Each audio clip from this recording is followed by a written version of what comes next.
Ngayon natin mapapatunayan ang tibay ng loob natin at ang tiwala natin sa Panginoon. Dahil sa mga nangyayari to, nakakalungkot pero kailangan natin tanggapin, no? After 3 years, nawalan tayo ng trabaho rito sa Canada.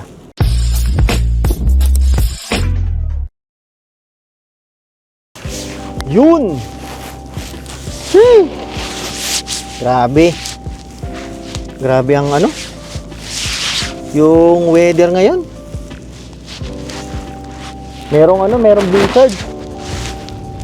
Tapos madulas yung daan. Kasi kagahapon biglang uminit. Yung temperature parang +4. Imposible yun mangyari pagka yung winter na ganito. Dito sa amin. Ang problema pag ganon, natunaw yung yelo. Ito yung sinasabi ko na nakakatakot mag-drive. Madulas yung daan. Natunaw yung sa kalsada. Tapos biglang lamig. Ang tawag nila flash freeze. Biglang black ice yung kalsada. Kaya nakakatakot mag-drive. Ito syempre, ingat lang tayo. Kanina sobrang lakas ng hangin, ganyan. Susundo lang tayo sa sa misis ko. Kagahapon pala, na-post ko na na meron lang akong pinagdadaanan. Ayoko sana ikwento kaya lang wala lang, para lang tayo. Para lang meron tayong mapagkwentuhan na malaman nyo na totoong nangyayari yung mga ganito. Yung mga hindi mo inaasahan na pangyayari, ganyan. Mapapaisip ka kung paano yung gagawin mo ngayon. Kasi ang dami mo mga binabayaran. Nawalan ako ng trabaho. Ngayon, ang problema ko, ang dami kong mga bayarin. Yung paano yung mga gastusin namin sa bahay. Siyempre, parang parang balik na naman sa dati yung namin na yung misis ko na naman nagtatrabaho. Ilang taon din ako sa sa dati kong trabaho. Ngayon biglang wala after 3 years. Hindi ko siya may di-discuss sa inyo. Wala na ako sa dati kong company. Ngayon, ang problema, ang dilubyo kung paano tayo makakasurvive kasi siyempre, alam naman natin sa mga napapanood natin sa mga nagbablog dito sa Canada na kailangan meron kayong laging trabaho kasi hindi ka nawawala ng bayarin dito. Palagi kang merong monthly na, hindi na monthly, may bi-weekly itong sasakyan. May monthly ka na binabayaran na bahay. Tapos syempre, linggo-linggo kayong nag-grocery. Lahat yan, gastusin nyo. Di ba? Sa buwan-buwan. Tapos biglang ganito mawawalan ka ng trabaho. Nakakatakot, nakakapalumo, pero alam natin na hindi naman yan pang matagalan. Lagi ko sinasabi rito sa Canada, madali lang naman makahanap ng trabaho.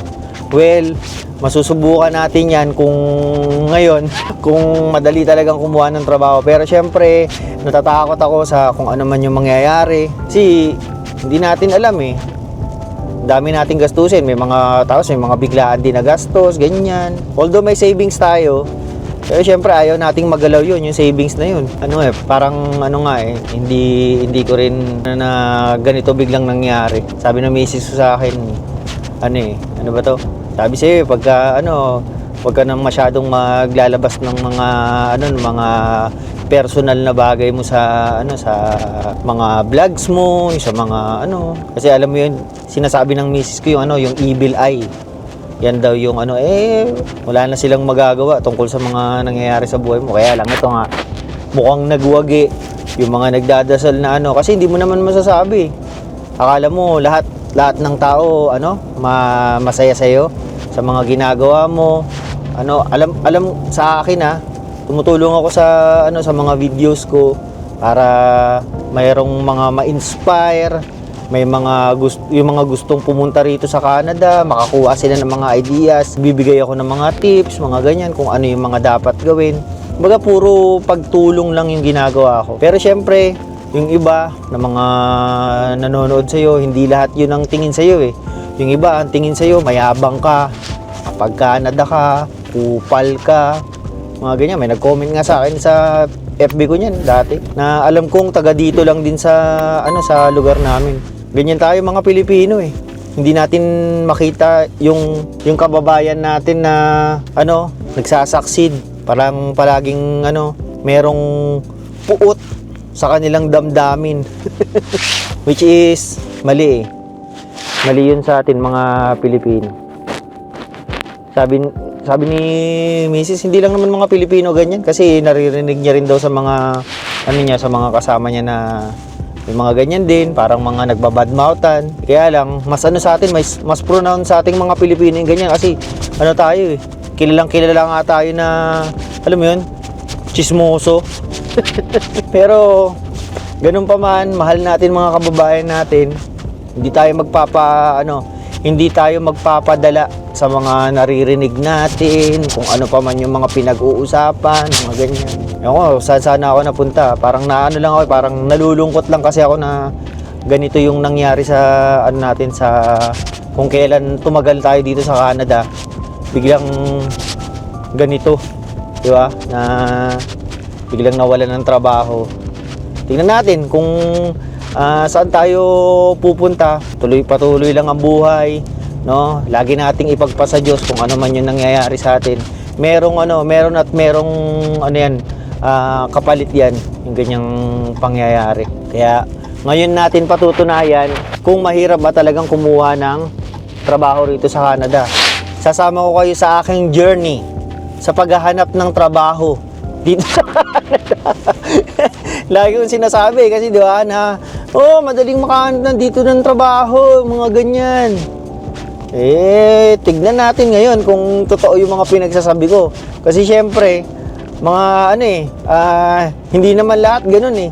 Diba? Pag napunta ka sa Vancouver, sa BC, sa Toronto, sabi lang, hirap-hirap maghanap ng trabaho eh. Tignan natin ngayon na nandito tayo sa Manitoba, nasa Brandon tayo, na hindi masyadong matao. Tignan natin kung totoo yung sinasabi ng lahat. Sinasabi ko pala, kung madali talagang kumuha ng trabaho. Dinadaan ko na lang sa tao, pero nalulungkot ako. Tapos, alam mo yun, yung syempre, yung mga anak ko, lumalaki na. Hindi natin alam kung anong mangyayari sa ating future. Di ba? Ngayon, basta, bayaan mo na. Merong alam ko naman sa sarili ko, na puro magaganda lang naman yung gusto kong ibigay sa mga ginagawa ko na ganito, yung mga sinishare ko sa video ko. Wala namang iba eh. Yun lang. At malapit na ako dito sa trabaho ng aking misis. Ayaw nyo na nasasama sa video eh. Ito yung sinasabi ko na meron akong pinagdadaanan. Nawalan ako ng trabaho. Ngayon hindi ko alam kung paano ang gagawin, kung paano magsisimula, kung paano makakasurvive sa dami ng mga sa dami ng mga bayarin, sa dami ng mga gastusin, bilihin, di ba? Ngayon natin mapapatunayan ang tibay ng loob natin at ang tiwala natin sa Panginoon. Dahil sa mga nangyaring to, nakakalungkot pero kailangan natin tanggapin, no? After 3 years, nawalan tayo ng trabaho rito sa Canada. Yun lang. Sige na. At ako'y uuwi na at iiyak. Sige na. Like, share, subscribe yung mga ganun. Sige na, paalam.